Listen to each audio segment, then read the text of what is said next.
Hi అండి. Again welcome to Vanaja virtual food hub. నేను beetroot curry చేస్తున్నానండి. ఒక్క పూటకి సరిపడా.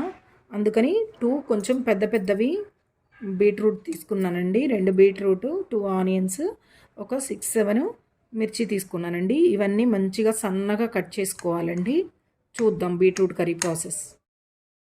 బీట్రూట్ ఇలా స్లైసెస్గా కట్ చేసుకొని ఇలా సన్నగా వచ్చేస్తాయండి.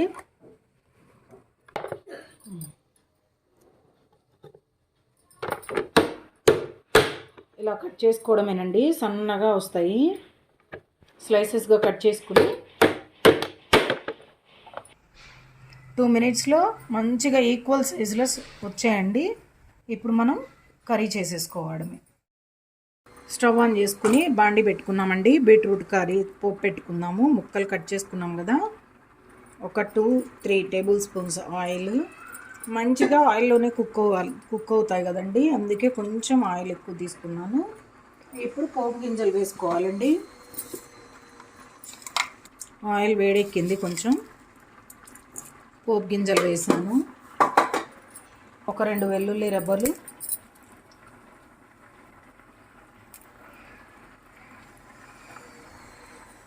కొంచెం కరివేపాకు, మిర్చి వేసి పోపు గోల్డెన్ బ్రౌన్ కలర్లో వచ్చే వరకు వేయించుకోవాలండి.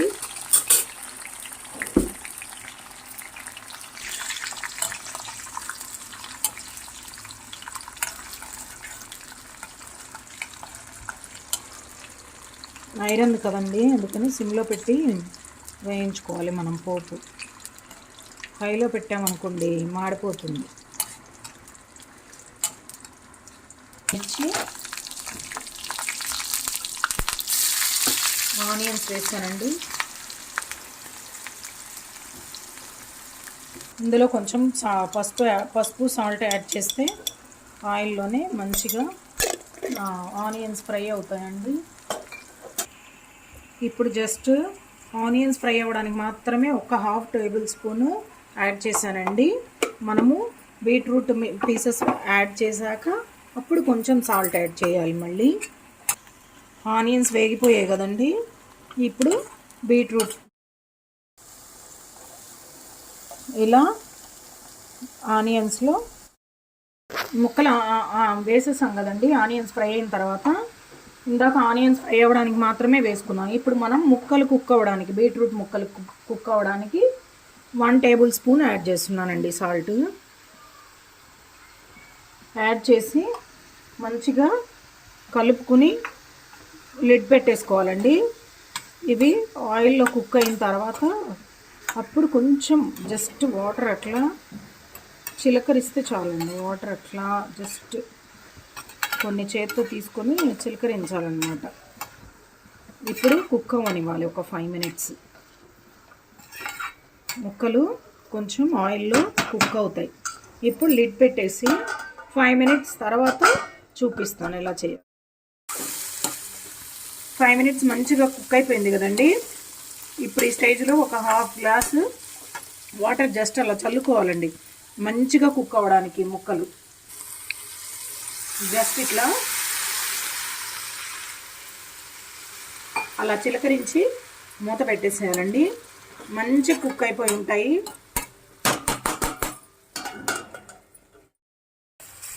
టెన్ మినిట్స్ తర్వాత చూసారు కదండి, మనం వేసిన ముక్క సైజు ఇప్పుడు సైజు అంటే బాగా మంచిగా కుక్ అయిపోయిందండి. ఇప్పుడు ఇంకా లాస్ట్లో ఒక 1 table spoon chilli powder add చేసేసి 2 మినిట్స్ అట్లా మగ్గనిచ్చేసి ఆ వేడికే కుక్ అయిపోతుందండి. ఇంకా కారము ఉండాల్సిన అవసరం లేదు స్టవ్ పైన. ఇంకా దింపేసుకోవడమేనండి. బౌల్లోకి సర్వ్ చేసి చూపిస్తాను ఎలా ఉందో. కర్రీ చాలా టేస్టీగా ఉంటుంది.